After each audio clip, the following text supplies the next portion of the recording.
You're listening to the Board Game Snobs podcast, a ridiculous podcast with ridiculous hosts that discuss ridiculous things. And any mention of board games is purely coincidental. And so, without further ado, and with a heavy dollop of shame and embarrassment on my part, I give you the Board Game Snobs.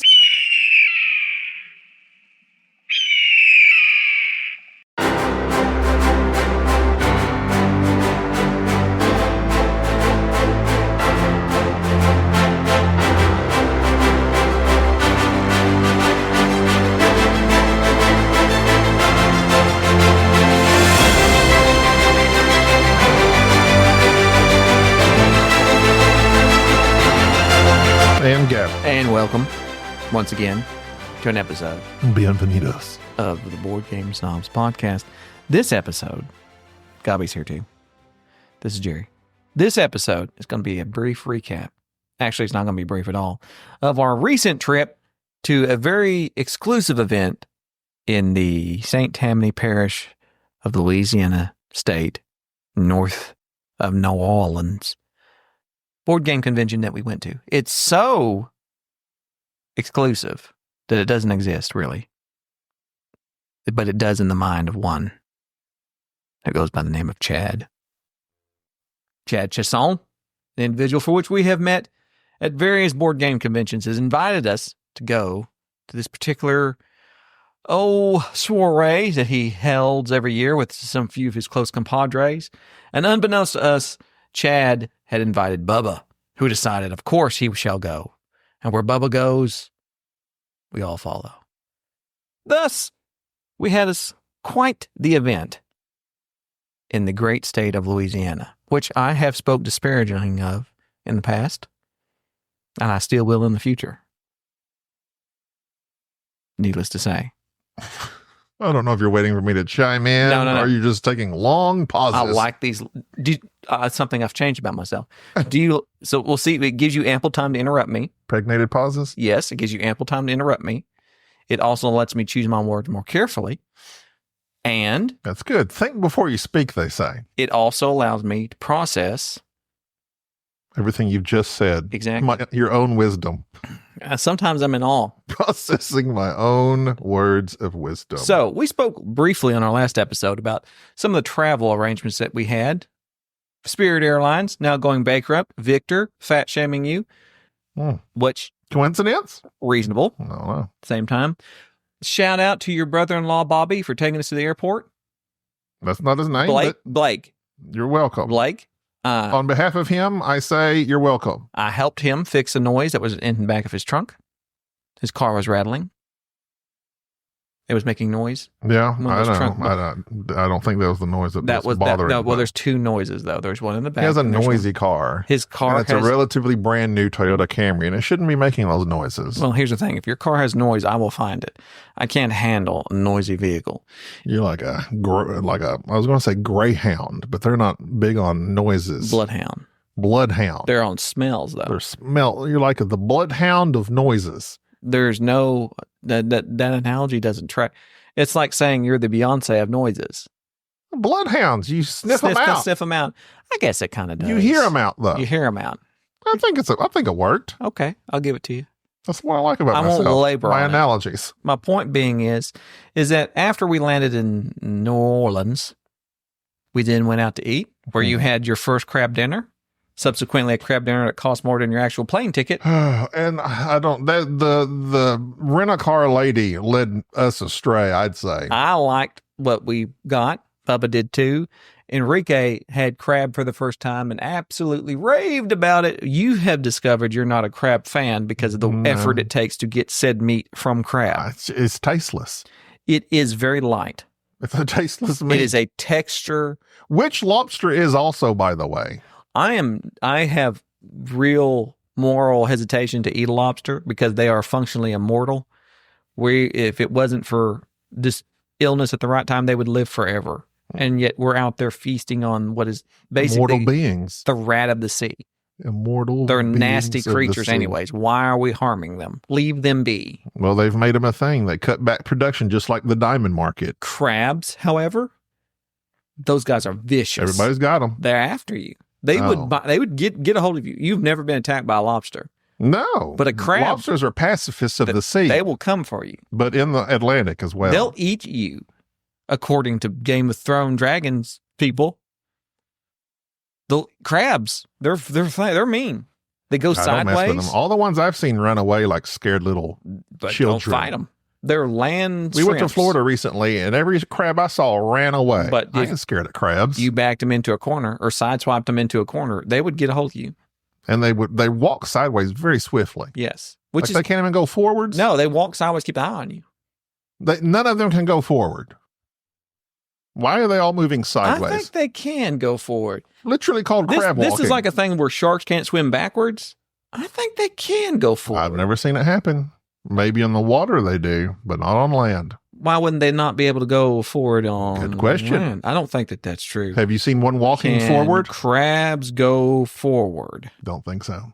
I will say yes. Yes, they can move forward, but most crabs walk sideways.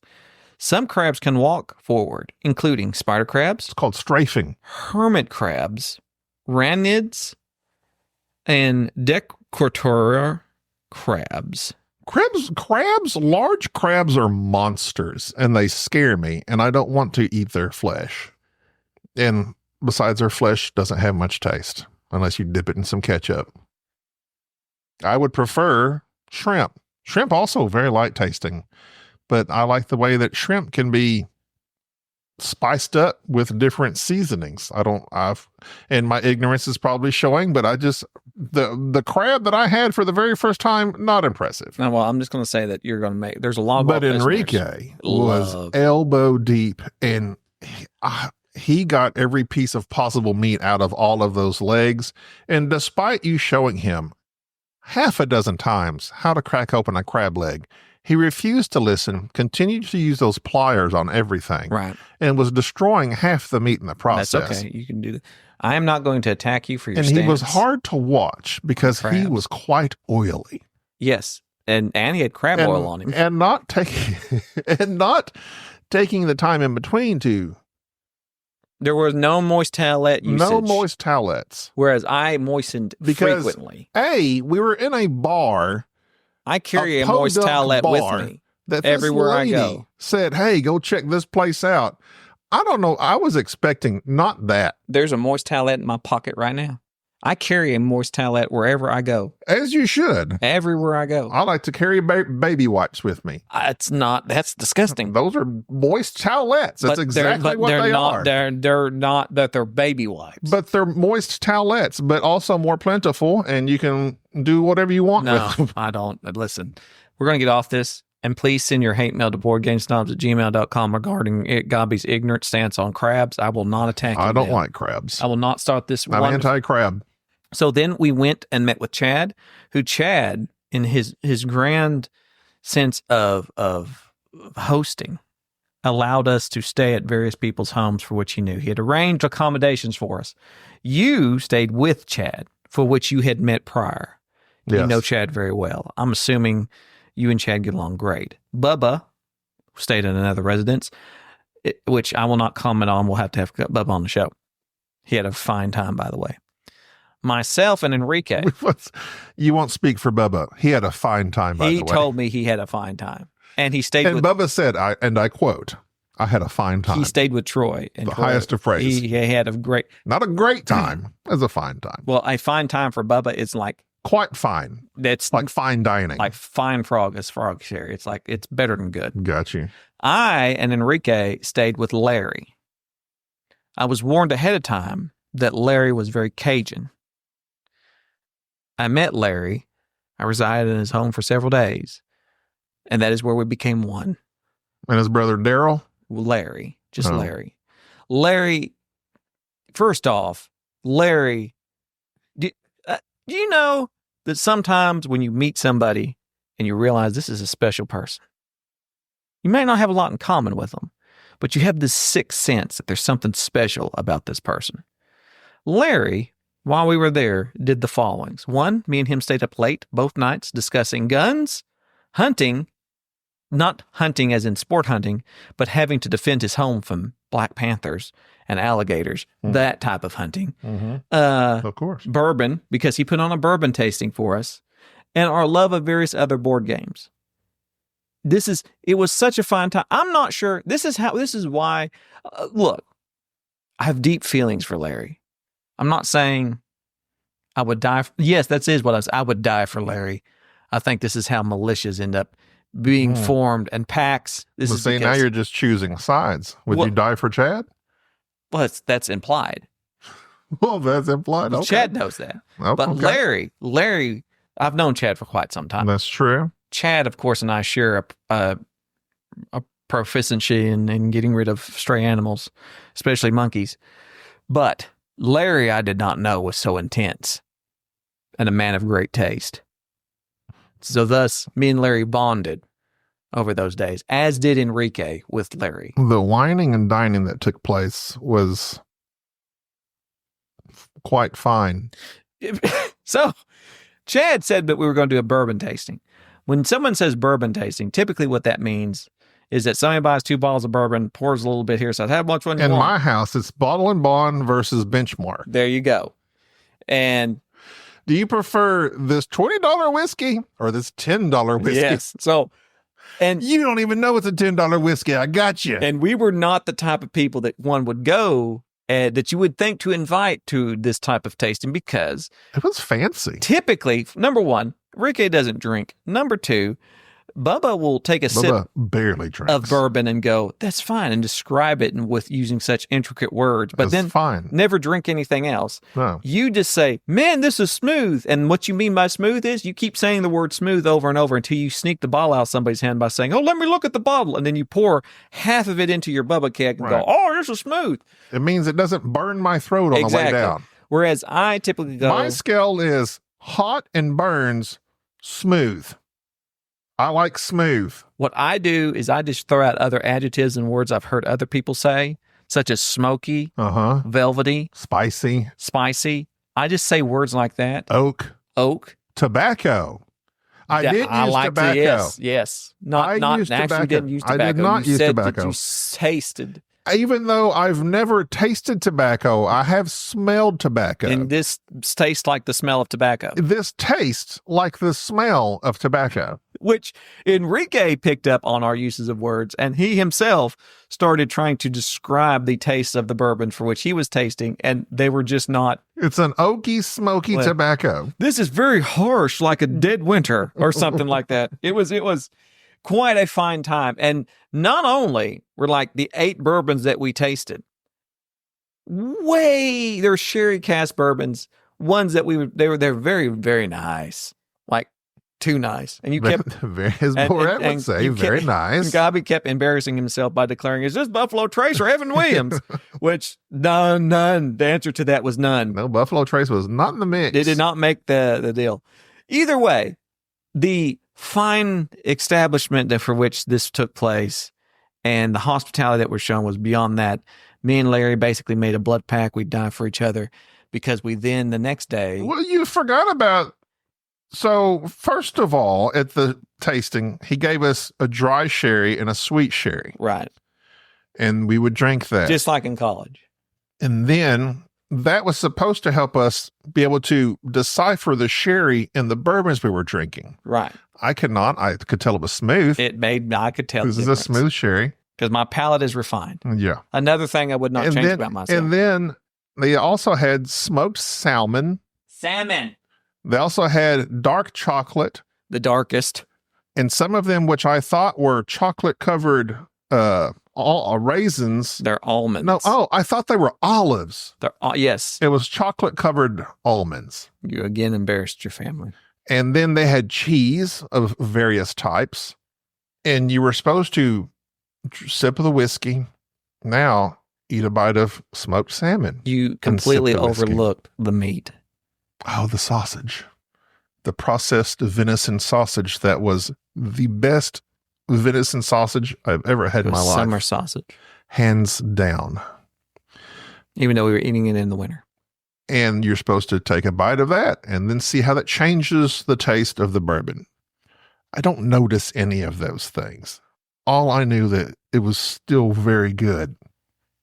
It just all this bourbon tasted did for me was to prove that your taste buds are not reliable and thus not which is it But vindicated everything I've ever said about your taste buds. But however, your favorite whiskey was also my favorite whiskey. Indeed, which bothered me. It bothered me a lot. You know why? It was very smooth. It was very smooth. And I'm over here, this is very complex. And you're like, this is smooth. It makes the salmon go down. I can swallow one of these olives. I can wash this salmon down with this one. Give me more. Anyways. So it was amazing. We then went to Tim. We've had Tim on the podcast. Tim and Betsy. No. Has Tim not been on the podcast? Chad's been on the podcast. Chad was on the podcast. Tim's never been on the podcast. No. Sucks to be you, Tim. We went to Tim's house the next day, and that is where the unofficial con took place, which was just about 25 people, various levels. It's a large gathering of friends and family, and they play starting. We got there like at 7:30 in the morning. Make no mistake. They're our family now. We're not friends. We're family. David. So the first game that I played, which was actually the pre-con, because I went the day earlier while you were working, played Zaya Legends of the Drift System, which is a game for which I own. I own the expansion. We played just the base game. The expansion adds a little thing onto the economy, which I think is necessary. But either way, we played just the base version of it with Bubba, who I believe won it, and Enrique and Tim and Tim's wife, Betsy, or whether I should say Betsy's husband, Tim, because Betsy was really killing it. Either way, this game has always been on one of my lists of like being a great game, raved about. It's completely out of print. It's very expensive to buy, so I hate to ever recommend it to anybody, but it's a sandbox space game where you have your little tab, your little spaceship model that's been pre-painted, and then you have your little sheet with your spaceship, and you place the little Tetramino type, I'm saying that wrong, the little Tetris-like pieces are your engines and guns, and you can upgrade your ship, and you fly around doing, basically it's Western Legends, sandbox style, but in space. And it's great because you can be a pirate and shoot people, and or you could be a good guy and just trade. And it's a wonderful game. I'm glad I have it. I'll never get rid of it. And getting to play a big 5-player game of it made me realize, I really still love this game.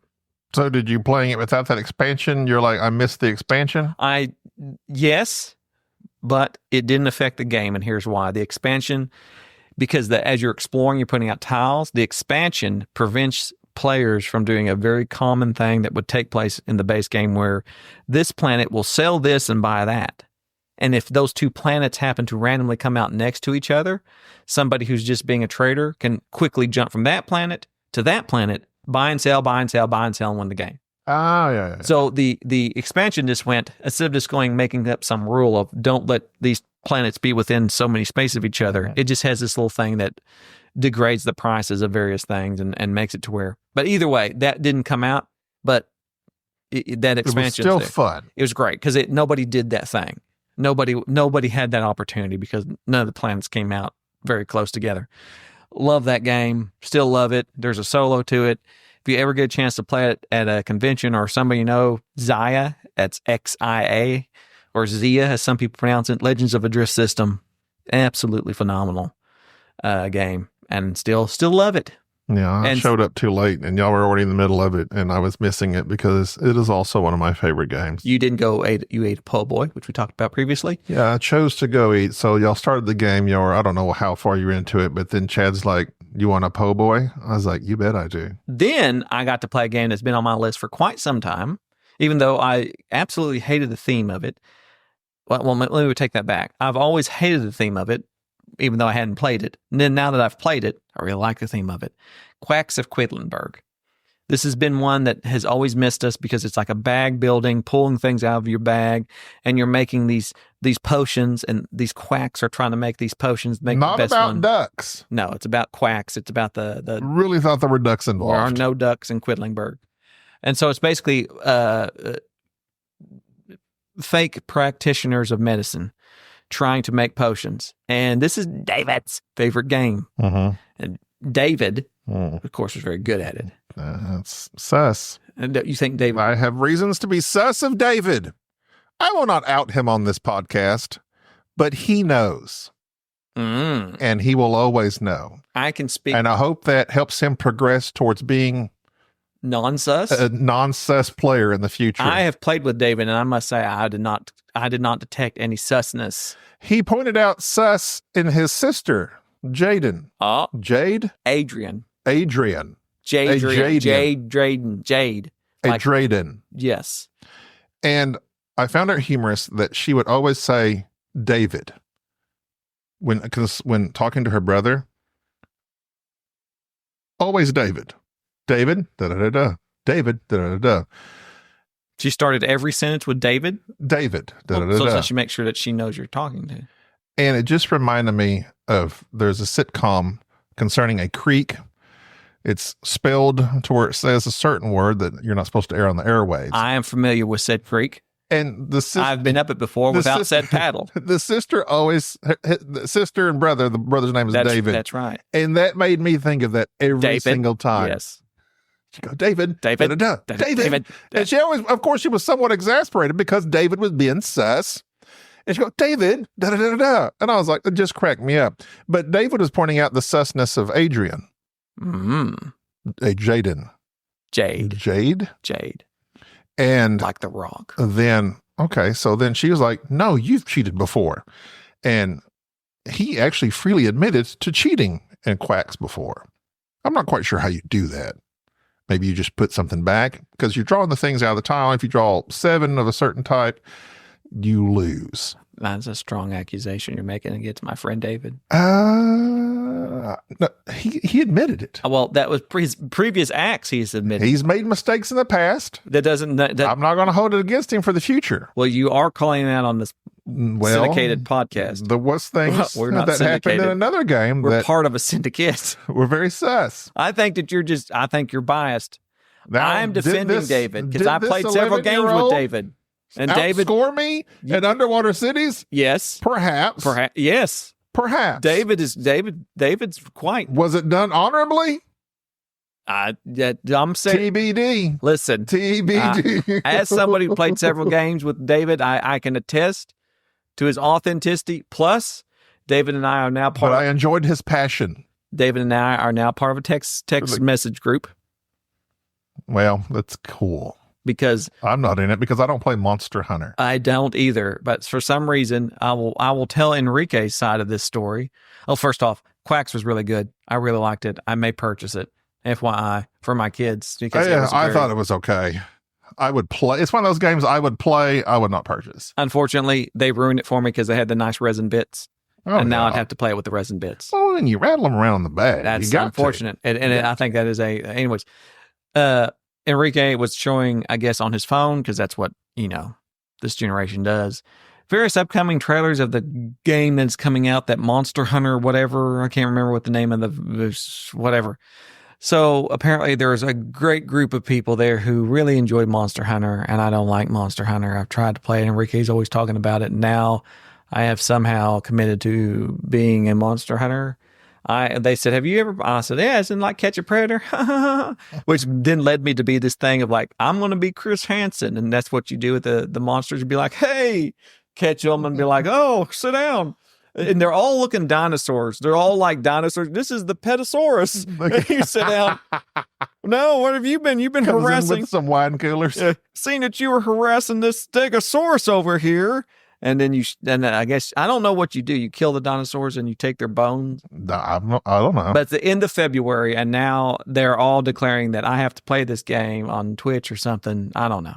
It's gone insane. And it's going to be, I don't buy games of computer games at full price. I wait because I'm years behind and get them at a discount. Because that's what I do. I'm not paying $70 for a game when I've got a stack of ones already that I'm already behind. I know I'm a hypocrite when it comes to that because I'll buy a board game that's quite expensive. But a computer game that I know will go down in price, absolutely, I'm waiting for it because I can't resell it. That's my thoughts. I'm laboring the point. Another game I played with David, Jade, and Chad was Harmonies, which is... And all the rage is now well. Yes, I was going to ask about that. Now well. Well is now. Well as now. Now as well. And it was fine. it was kind of like reminding me of like, you take those stones, was like Azul-like, Mm-hmm. and then you had to place the stones Azul-like, Mm-hmm. but in an unlike Azul way, because you have to make these certain patterns. There's that game, I had it written down at some point, Mandala Stones. Mm-hmm. God, I hate that game. It was awful. Okay. Harmonies is similar to that, but a little bit better. And you have these cards that have stones in a certain pattern, certain heights, certain colors. You have to place the cube on them in a certain way, and you score them. And the scoring is based upon the cards and also the pattern in which you place the rocks, the trees, and all the river and all this stuff. It's way, way better than Mandala Stones. But I like Quacks better than Harmonies. Harmonies is not one I'm fond of. So Harmonies was fine. It was like Azul, but not like Azul. Another succinct review brought to you by the Board Game Snobs. I saw you playing it and could tell you weren't having it. It was it was fine. I don't think we like any game that's just stone or stuff like that. Besides, I would say Azul to a degree, because Azul does its thing. I play Azul because my wife likes it. Yeah. It's not a game that I would ever pull out and play with just me and Jerry or anyone else, or just one I would decide, hey, let's play Azul. But there we have it. Indeed. So that was my first real day there, but the actual first day of the con, though. You're forgetting one. What's that? First rat. Rat race? First rat. Oh, we didn't play that game. We didn't play it that day. We played it. Yeah, it was Friday. You sure? I have it marked on Friday. I think you're incorrect. I thought we played it the day. No, I got it marked on Friday. Okay. And you did not like First Rat. You declared that. You're basically racing rats up into space. Well, the theme is you have these rats and you're trying to get them up this predetermined path, like snakes and ladders type thing. And instead of it being a roll and move, it's simply you can move the rat X amount of spaces, like 1 to 5, or you can move 2 rats, but they both have to land on the same color area, like a yellow, and this rat lands on yellow. And you just collect these various items because they're building a little rocket ship. And then you collect these various items and trade them in to build part of the rocket ship to get points. And the first rat to get here gets a point. It's very tacked on theme, of course. I don't find the theme to be very charming. I don't find the mechanism to be interesting at all, because it was simply move here, get this part, get these pieces, move here. Okay, use that piece to do this. Move here, do. It was very, very mediocre in what it presented, and it was a capstone game. Was it capstone? I can't remember who made the game. I'll have to look it up. But it was very, very just. It was very forgettable. I'll say that, because after I played it, it didn't really feel much like a race. It didn't really feel much like a resource management game either. It had all those aspects in it, but none of them really were that interesting. If I was going to play a racing game, there's tons of other better racing games. If I was going to play a resource management game, there's tons of other management games. If this is very light, though, I think maybe it was just too light, or maybe too entry level, and compared to the other games I'd played that day, so it just kind of got forgot. I thought it was actually called Rat Race. It was called First Rat. First Rat. And not in regards to, like the First Lady. There wasn't a President Rat and then the First Rat. As the first rat to go into space. The first rat into space. Space rats would have been, I don't know. The name First Rat doesn't work for me. However, Jason was doing quite well at the game. I don't know. Let's see who won that game. Yeah, I think Jason did. Or Chad. Anyway, it doesn't matter. Jason was basically playing my game for me because I think I was interested in it, but I wasn't interested enough to make my own moves and do them correctly. And he was basically telling me throughout the game, or instead of doing what you're doing, you could do this and this, which is a better move. Well, then one time he was telling me to do it, and I decided not to. But he was trying to get me to do another move. And so I used the term friendly dissuasion. He was trying to dissuade me from making the move, not in a antagonistic way, just that's not the optimal move to make. But then I think he may have thought I was saying, like we're fighting about this move. We were not. It was, I said, friendly dissuasion, like persuade. You're trying to persuade somebody to make a move. He was trying to prevent me from making a move. Mm-hmm. But I went ahead and made my own move anyway and lost tremendously. You did. And it's just, it they say the term bounced off of certain things. I bounced off of this game. Yeah, Jason won. I bounced off this game. I just didn't care for it. It was not something I was interested in because all the moves were, like Jerry said, you simply move up a ladder and like Chutes and Ladders, move up a ladder, collect things, and use those to purchase points, basically. Kazakhstan, August 19th, 1960. A Korbal Sputnik 2 mission launched by the Soviets launched the first pair of rats into space. 2 white rats called number 12 and number 18. They didn't want to name them, so they didn't get attached. Did they make it home? Yes, they did successfully. There was a previously in August 31st, 1950, a V2 that had launched an unnamed mouse, but it did not survive the impact. So RIP, probably number 1. Number 1. Virginio Gigli is a co-designer on that. Co-designer of Coimbra, Lorenzo, and Grand Austria Hotel. That's maybe what was sticking in my head.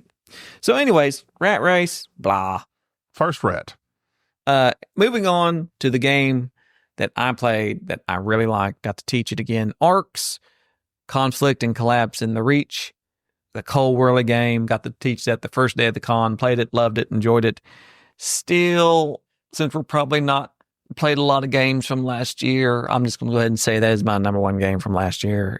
It will be. It's a great game.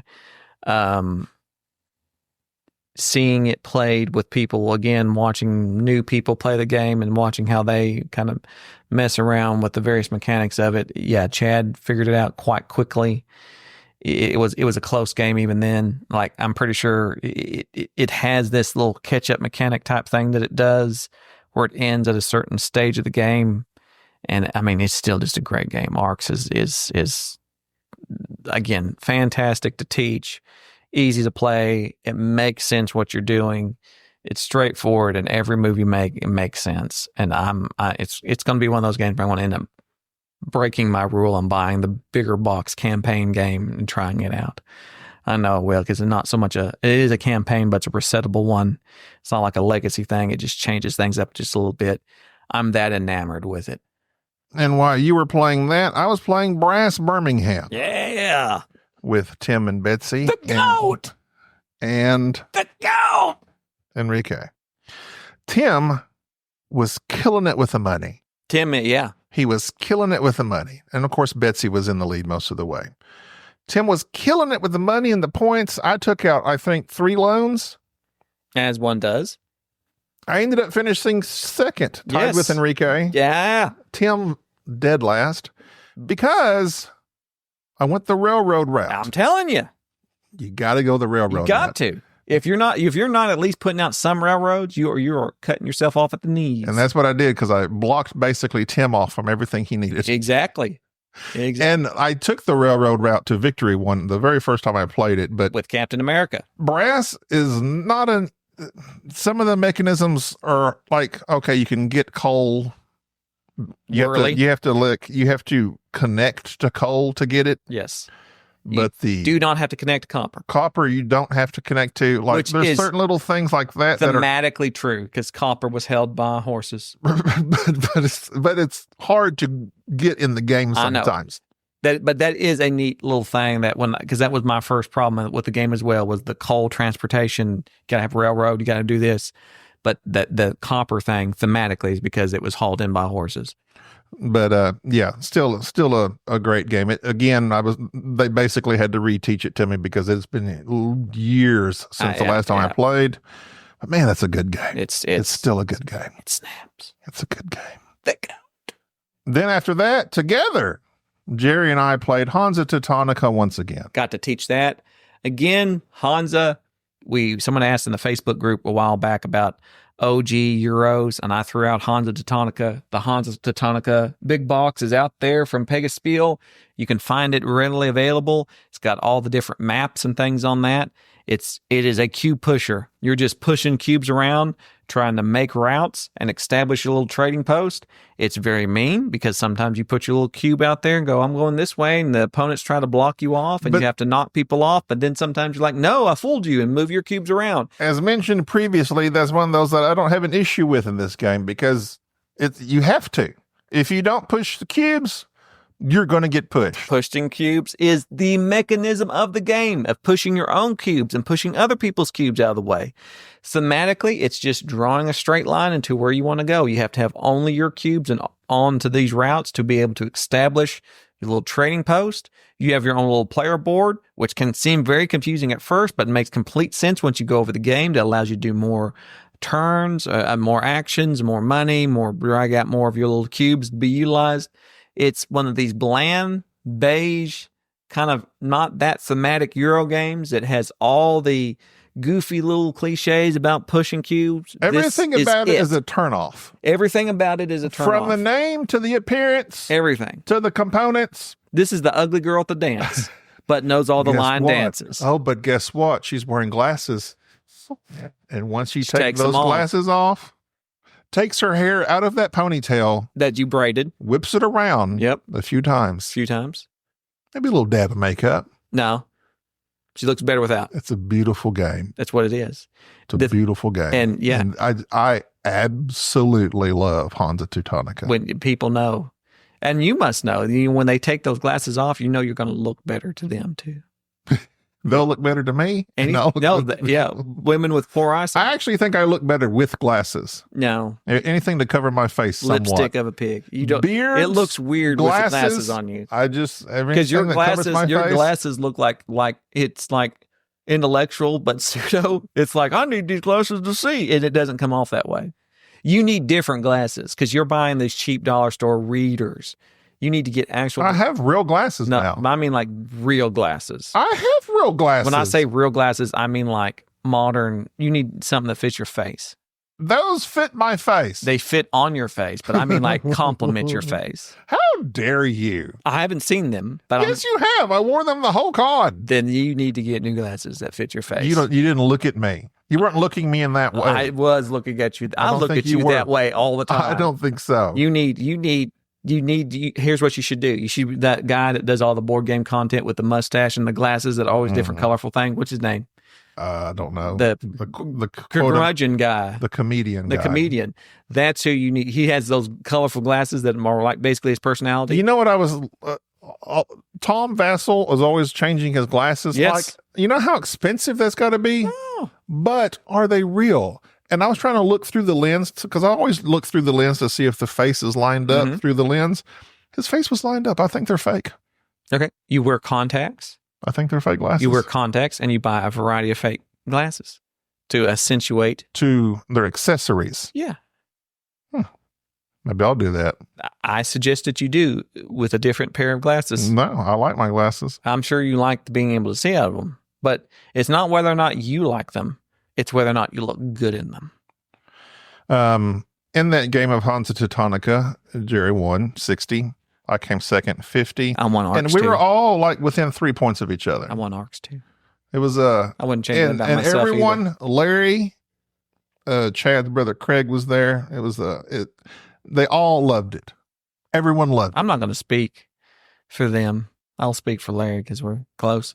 I could tell Larry. They said it was quite fine. Larry enjoyed it. He was blown away by it. I wouldn't say he's blown away. Blown away. There's not much that blows Larry away. Larry's a man of, he's been there, done that. So anyways, Hansa Teutonica, great game. Once again, I played Quacks again, and I'm blanking on what else I played. Chaos Order.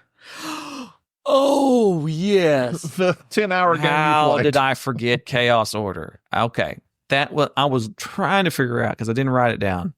Chaos Order, the game, which is the pseudo prequel to Arcadian's First Light, same universe. It's Shim and McDonald that made it. That was McDonald. From Garfield Games. This was the big box game that they have that is kind of their take on the 4X genre where you're exploring and all that type thing. this is a game that as I'm playing it, I'm realizing, number one, we still have it. Mhm. Never sold it, never got rid of it. But as we're playing it, I'm realizing, oh, this is why I didn't get rid of this game. It's one that you have to play again and again and again to really see it flourish. Because about 2 rounds in, me and Bubba both looked at each other and went, oh, we should have been doing this. Because we completely did not play the particular race that we were to its fruition. This is very much in the realm of roots. Not that each faction plays differently, but each faction has this kind of Cuba Libre type. This is what you have to do to win. These guys are fighting. These guys are about combat. These guys are about this. And you must do that thing to win. So don't go in it going, well, I'm going to research and try to win. No, your guys are fighting. If you're not out dropping bodies, you will not win. And the victory point tracks are separate for each entity. So one guy's got to get to 30 to win. The other guy only's got to get to 7. And they each have their various ways of scoring points. Found that to be quite interesting. And again, I knew there's a reason why I didn't get rid of this game. There was something about it. And I would love to go back and probably you need to post our old episode of this at one point where we did the review of it just because it was that. I remember us liking it, but I feel like we were unsure. I think it boiled down to where you have to play it again. You have to be able, it's one of those games. I loved it. I don't pretty remember. Consistently. But either way, I hated it. It was very long, but it was very long because everybody was going, I'm not quite sure what we need to do. And the combat in it was very, again, one of those things where we're like, I don't know what we do. But it's got I remember from our old review. My faction was the aggressive one, and I wasn't built for that. And it has an option for each person. In this game, I remember on our review, I would swear that I said this has the combat that I wanted in Scythe. Because when we're playing it, it has a little wheel, has a little card, and as I'm playing this, I'm going, oh, this is the combat I wanted in Scythe. Fun fact, I just played Scythe the other day, and I have deep thoughts of it. This game does. Has it changed other than you think it sucks still? I have thoughts on it. It still sucks. But yes, Chaos Order, I'm glad we have it, and we need to play it again. And I would again, now that I'm kind of squared away. I wanted to play it, ended up in the game of Underwater Cities. That was sus. Certain actions by a certain young David were, I won't out him. You've outed him. You keep saying you're not outing him. I'm not going to out him. You've done nothing but out David. He knows, you can't out David. Only he can out David. And he may have out David on this one. Listen. But I will not take, his victory over me away from him. I think you got beat by David. Oh, it was 60. Jason defeated us all quite handily with 60 points. David had 47. I had 44. So you're not even close to winning. And why are you getting upset with David? I was 3 points from David. But David was 15 points away from me. And then Hank was 35. But it was my play of that game told me that, yes, this is a solid game. It's my love for it has waned. Oh, and Jason kept saying, this is y'all's flagship game. Y'all talk about this highly. I said, yes, it's a good game. It is a good game. I will admit it still is a good game. Like it took y'all a long time to play that. Well, okay. I think what happened, 2 questions. One, did Jason have to teach you this game? No, I taught Jason. There's problem number 1. Big asterisk on this game. Massive asterisk on this game, Jason. Massive asterisk. Replay this game. Replay this game. No, Jason liked it. He liked it. We played it correctly. Hey, Mikey. Eventually. Oh, yeah. It took a long time for you to play this game. And Underwater Cities takes a long time with 4 people, 2 of which under the age of 12. Not with David. Mind you. Not with David. David teared up. He did quite well. Damn it. We had to kind of keep him focused sometimes, but he did quite well. He defeated me.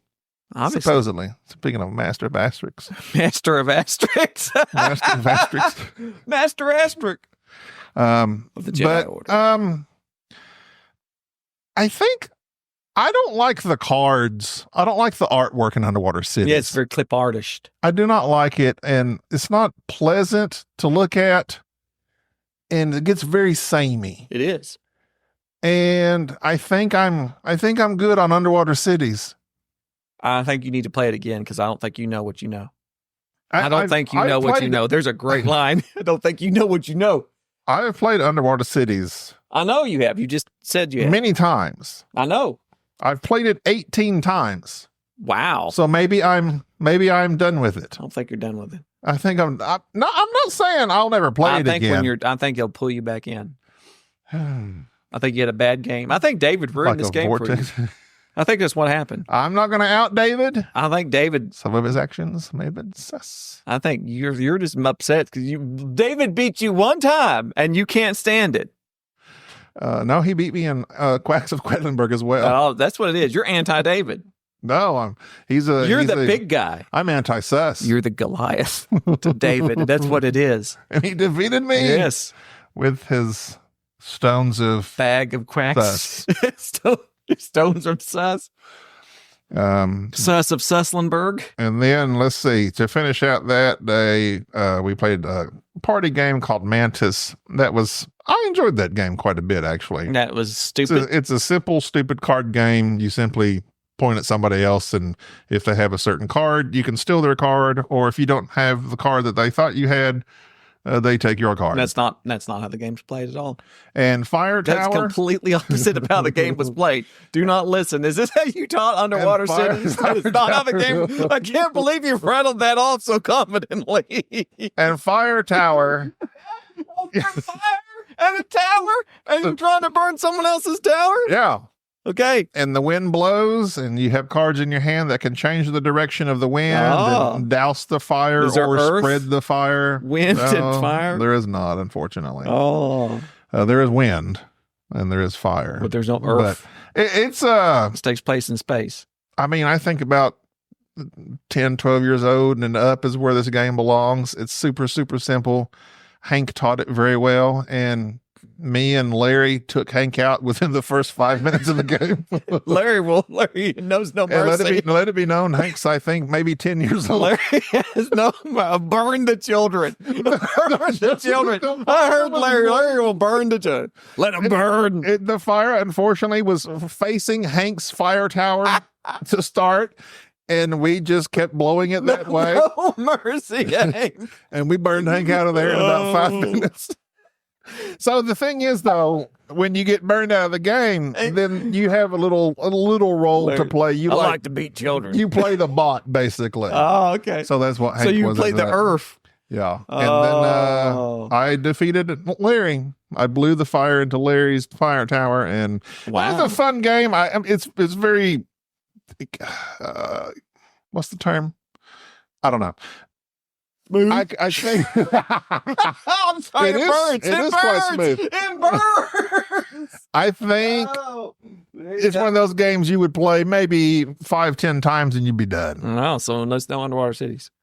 No. And I think that's about it. All right. And then, not to mention the food we had shrimp gumbo that also had oyster in it and crab meat. And I'd never had oyster. My second time having crab, I didn't eat the crab, though. I plucked it out of there because it was a large half-cooked crab. Did you put the potato salad into the gumbo? It was a half of a large cooked crab. Did you put the potato salad into the gumbo? That sounds like something from a movie. Put the potato salad in the gumbo or you get the hose. Lotion in a basket. Did you put the potato salad and mix it into the gumbo? Did you order the code red? I'm asking you a question. I was told that it was traditional in that area that you put the potato salad in the gumbo. The potato salad was quite fine on its own. Did you not put any in the gumbo? I did not. My God, we're in these people's homes, and you balk tradition. And they also had these meatballs from Costco. Those were delicious. Great Costco meatballs. Like chicken and blueberry or something. That was a way. I love the meatballs. And then the other lady also brought some other meatballs. She had a name. It was all good. Sarah?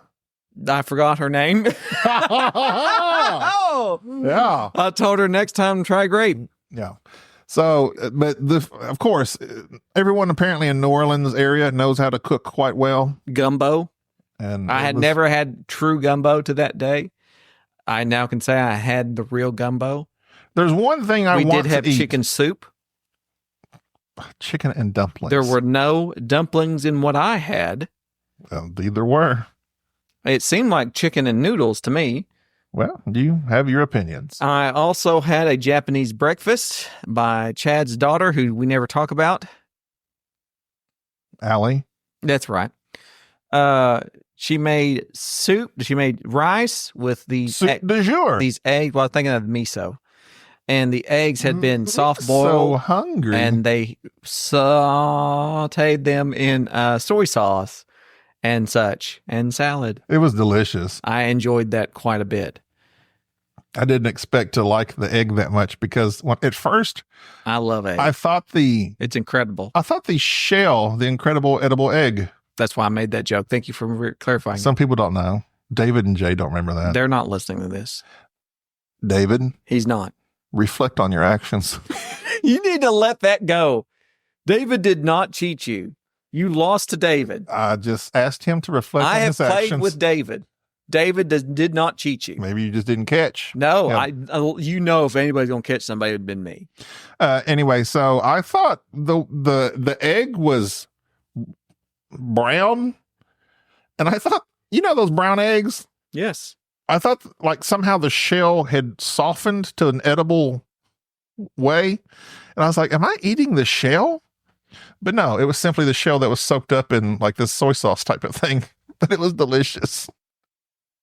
I thought I was eating the shell at first. See, everybody should listen to this, and next time that I throw a fit about your opinion on food or taste or anything, I won't know emails. I won't know emails from anybody. I thought maybe they had cooked this egg to such a degree the shell was soft and edible. You've never put egg like in vinegar and let the shell eat I off? have not. And it just be the outside? I've not. Okay, well, I guess you don't know science. You're not a man of science. I don't eat eggs that way. I love eggs. I love eggs as well. I love eating the flesh of the unborn. I love embryos. I do too. And I love eggs. You're into that too, bro?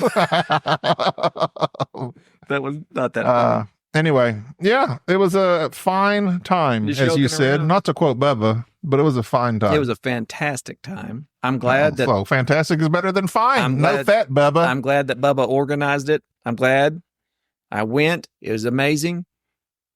I may not go again because that requires getting on an airplane, but And we have Dice Tower Retreat coming up. I'm ordering a RV as we speak. Road trip. You can't road trip there. You got to fly to Florida. Well, you can road trip to No, Florida. Drive to Florida. It's awful. There's Go nothing for it. wrong with flying. The open road. Oh, whatever. As soon as we got home, 2 planes crashed. In South Korea, No. And Kazakhstan. okay, well, Kazakhstan, I'm not saying if it's not local. That doesn't count. They got shot down, didn't they? That's to be decided. Yeah, well, that's not. Not the South Korean one. That's not. Landing gear. Whatever. Pilot error. They didn't feel it. Some survivors on that one. Whatever. And Listen, I think the Kazakhstan one too, maybe. No, I think they were all gone. I don't know why you're so afraid of flying. You don't. Because of that. No, you statistically though, you're going to die of driving more than you are flying. Like that is an unreasonable fear. You'll die. The chance of you dying on I the road. think it's a reasonable fear. I'm not. No, not in comparison. When you compare driving to it, you are more likely to die on the road. I understand the stats. Okay, but you don't accept them. The thing about being on the road is I feel in control because I'm the one behind the wheel. But even though I'm not, I can't account for the other drivers. Okay, so that is so it's It's just when you're in that airplane and you're turning upside down and flying towards the ground, you're like, well, this is it. okay. And I got to live with that sheer terror for however many minutes. Okay. So it's just I don't want to die. but statistically, you're more likely to die on the road. Well, then at least it was my fault. No, it won't be your fault. Most of it is somebody Probably else's. not, So I'm just saying. 'cause I'm an excellent driver. I don't, but I'm just saying One is of the that few things I wouldn't change about it's myself. obviously not the case that you're afraid of dying, or you would do the thing that's more than likely to lead to your death in comparison to the other thing. It's just so dramatic, though. It's not dramatic. People do it all the time. People sleep on the plane. I would have fell asleep going over there if it hadn't been for I you. mean, the crashes are dramatic. But they rarely happen. 2 of them happened last. You have never been on it. You've never crashed in a plane. You know how many plane crashes I've been to? You know how many car wrecks I've been to? You yourself have been in car wrecks. True. Yes, that right there should let you know that this unreasonable fear. I think like the odds, like I wish they'd have like several, not wish, and I don't want that, but for the odds to work out, because this is how odds work. Like get all the bad things out of the way. That way it's like, oh no, now we got a good streak going. Well, they do. Before my next flight. What do you mean? That's not how that works. I know. But in my brain, that's how it works. But that's not reality. Because then I'll be like, oh, we need to really start checking this gear. We need to start checking that blowout hatch on those Boeings like it did in Alaska. 2017 found that the odds, a Harvard study, of flying on a plane and dying is 1.2 million. 1 in 1.2 million. The odds of dying in a crash are 1 in 11. Okay? So that's 1 in 11 million. Oh, I thought 11. 1 in 11. Okay. Not for me. 1 in 11 million. The odds of dying, of being in a car crash is 1 in 366 for every 1,000 miles driven. The odds of dying in a crash are 1 in 107, or almost a 1% chance over your lifetime. So that's significantly higher. Only 32% of Americans have never been in a car crash. Yeah, so it's like, yeah, it's completely way in the other way. So it has nothing to do with dying in one or another. Yeah, so to put the odds in perspective, and dying in a car crash are 1 in 5,000. The odds of dying in a plane crash is 1 in 11 million. So you're basically going, because of my feelings, I would rather take a chance of dying in a car crash that is infinitely more likely, that is actually not even excited, like you just expect it. Like it's almost a thing for which, in terms of the mileage and everything, as opposed to doing something that is incredibly rare because you feel a certain way. Okay. I'm just saying. I just don't delude yourself into thinking, because I'm afraid of the dying part, because you're doing something that is infinitely more dangerous by driving. Maybe it's because I'm scared of heights. Well, yeah, that's all it is. You're afraid of what you picture. Here's why. They don't ever depict, all this has to do with your idea of what's going on. They don't depict car wrecks in television. You've never thought of a car wreck the way that you think of a plane crash. And because of that, plenty of TikToks though. Car wrecks are terrible as well. Yeah, but they're people that walk out and get out. But you don't depict that. You don't think about that and put yourself in there. I'm telling you, a car wreck is just as bad. Well, so okay. FYI. I might cancel my RV then. Besides, you had no problems getting on the Spirit Airlines. You had no problem on that flight. You weren't over there freaking out. There was nothing going on. No, you were. You sat right there. I was maintaining my calm. Well, so nothing happened. You were like everybody else. You maintained your calm. Right? You weren't freaking out. We didn't have to drag you up. So see, there you go. There you go. Okay. I'm just fine. I'm just saying, don't okay me fine. Fly. I'm not saying you have to fly. You can drive yourself up there. I'm just saying, choose to do that, but just know, don't fool yourself into thinking that it's going to be because of your fear of death. It's your fear of heights. Perhaps. No. Live like you were dying, just like Tim McGraw said. You don't even know what you're saying. You're just spouting platitudes out. Bull riding. Bull riding or skydiving. Skydiving. You couldn't skydive. With a Fu Manchu. Either way, fun time was had in New Orleans. I enjoyed myself. I enjoyed myself. Quite tremendously. Enough that I would go back. Whew. And even fly back. Well, we'll cross that bridge when we get there. It's not a bridge, it's a plane. We'll the terminal. Load that plane when we get there. There you go. Terminal. See, it's in the name. How do you get on a plane? through the terminal. Yeah. Yeah. Yeah. Death. That's right. Nothing wrong with that. They're just getting you ready for the inevitable. That's what when I get on a plane, I'm ready to die. Not me. Oh, by the way, you also have to pay for everything on Spirit Airlines. That's why I wasn't going to fly Spirit Airlines. And You said the ticket has to be less than $100. well, and it was. I'm just saying you're griping about something that you caused. Well, I would take a roomier seat.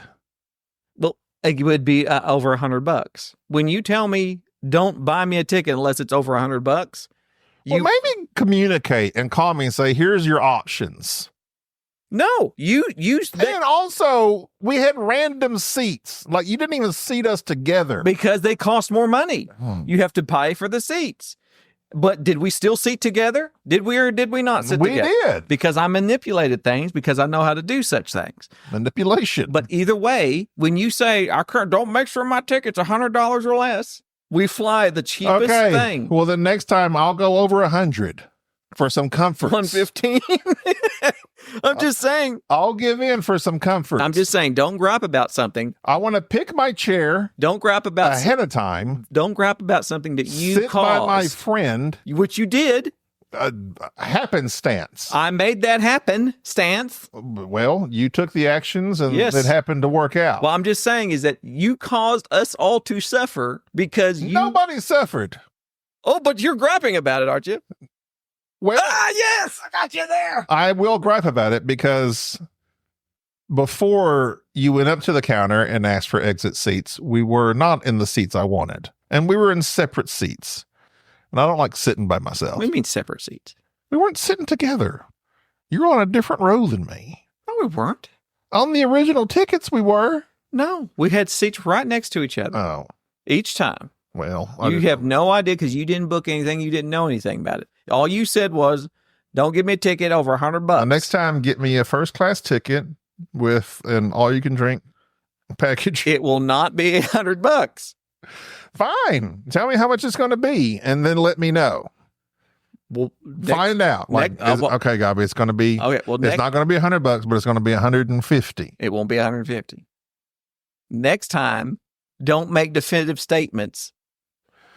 Communicate. No, you said I will not go unless the ticket is $100 or less. What if it was $110? It was, and I paid the 10. Your ticket was $108. See? Expensive. So there you go. But still, All right. there you go. Don't tell me to do one thing. That's my mission. You tell me this is got to be all right. I'll figure it out. And no matter the cost. Yes. Literally, when I joked and said that your crab dinner costs more than your plane ticket there, your plane ticket there costs $38. It literally, your meal that you ate when you got off the plane cost more than your plane ticket. I was unaware there. it cost that much, actually. Well, there you go. And it wasn't that great. Well, I'm sorry. A bunch of fried foods. You That lady she lied to us. That was not like the greatest stuff ever. I enjoyed it. Everything we had thereafter was greater. I enjoyed it there. I think your taste buds are The just crabs were greasy. You just can't please you. You grab The about shrimp everything. The shrimp was greasy. I had trouble eating the crab. My plane ticket, my $38 plane ticket didn't come with unlimited drinks. Here's the thing that gets me. Literally, in comparison, we have two companies. One company says for $38, I will provide you with crab, and shrimp. The other place says for $38, I will fly your body I will give you the gift of flight and travel you hundreds of miles throughout the air to get you to a destination in 1/9 of the time. And the other just says for $38, you can only have 3 shrimp scampi. I'm just saying the fact that a Spirit Airlines plane can even take off at that price is why they are bankrupt. Well, that is concerning. Yes. Well, time-wise, for a trip to New Orleans, really didn't save that much. We did. As opposed to driving.